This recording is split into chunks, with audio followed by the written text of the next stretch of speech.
I didn't think I would like it as much as when they first told us, but then I got here and I'm like, oh, it's interesting, you know, a lot of inspirational speakers, and I like the music because I like music.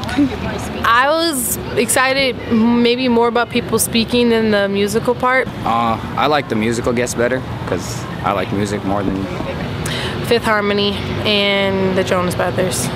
Martin Luther King Jr. III. It's like really a pleasure to have him in your state, like, and be able to say that he was here and you saw him before, you know?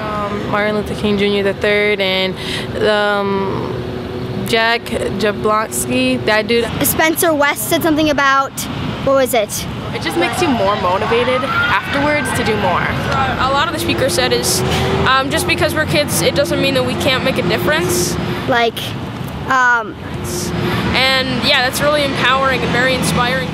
it's not make a change, it's like how you make a change, something like that. I don't remember exactly what he said. I feel like I want to do more chores around the house. He said we can all change the world together if we all work together. That really stuck out to me because it's true. If we all stick together and work together as one, we can change the world.